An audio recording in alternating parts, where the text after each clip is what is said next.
இங்க நம்ம ஹீரோயினை மூத்தோர்னு ஒருத்தர் வர சொன்னதா சொல்லி ஒருத்தர் கூட்டிட்டு போய் அவளுக்கு சந்திராங்கிற பேர்ல புது ஐடென்டிட்டி கிரியேட் பண்ணி அவளுக்கு ஒரு வேலையை கொடுத்து அனுப்புறாங்க. அவளுமே அவங்க சொன்ன பிளானுக்கு வந்துடுறா. அங்க ஒரு சீக்ரெட் ரூம் இருக்கு.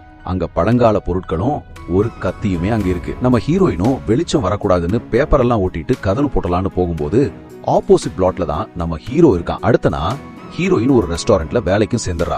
இப்பதான் அந்த ஊர்ல ஆர்கன் திருட்டு அதிகமா இருக்குன்னு நியூஸ் பரவிட்டு இருக்கு. அன்னைக்கு நைட்டு ஹீரோயின் கூட வேலை பாக்குற பொண்ண ஒருத்தன் என்ன லவ் பண்ணலன்னு ஆசிட் ஊத்துறன்னு மிரட்ட அந்த இடத்துக்கு ஹீரோயின் வந்து அவனை விழுவிழுன்னு வெளுத்துட்டு இனிமே அவ பின்னாடி சுத்தக்கூடாதுன்னு வார்னிங் கொடுத்துட்டு போறா. இந்த விஷயம் ஒரு எஸ்ஐக்கு தெரிய வர அவனுமே நம்ம ஹீரோயினை நோட் பண்ணிக்கிறான். அடுத்தனா ஹீரோயின் வீட்டுக்கு ஒருத்தன் பாக்ஸோட வர்றத பார்த்த ஹீரோ ஒருவேளை ஹீரோயின் தான் ஆர்கன் திருட்டு பண்றாளோன்னு சொல்லி அவங்க ஃபாலோ பண்ண ஆரம்பிக்கிறான். இன்னொரு பக்கம் ஹீரோயின்ட்ட அடி வாங்கினவன் ஆட்களை கூட்டிட்டு வந்து அவளுக்கு மைக்கூஸ் போட்டு அவளை கடத்திடுறாங்க. அத பின்னாடியே வந்த ஹீரோவும் அங்கிருந்த ஒருத்தனும் பாத்துறாங்க. அப்படியே கட் பண்ணா ஒரு டாக்டர் அவரோட பேத்தி கிட்ட ஒரு எச்சினி கதை சொல்றாரு.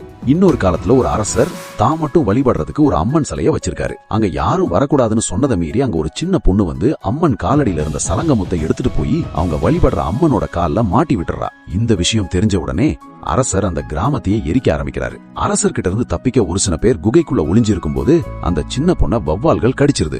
அரசரோட தளபதியும் மத்த எல்லாரையும் பிடிச்சிட்டு போயிடுறாரு. வவ்வால்கள் கடிச்சதுக்கு அப்புறம் அந்த சின்ன பொண்ணோட உடம்புல மாற்றம் ஏற்பட அந்த பொண்ணு சாகடிச்சு மறுபடியும் அவ எந்திரிச்சு நிக்கிறா. அது மட்டும் இல்லாம அவ எல்லாரையும் அடிச்சு போட்டு அவங்க ரத்தத்தை குடிக்கும் போது அவ காயெல்லாம் ஆறுது.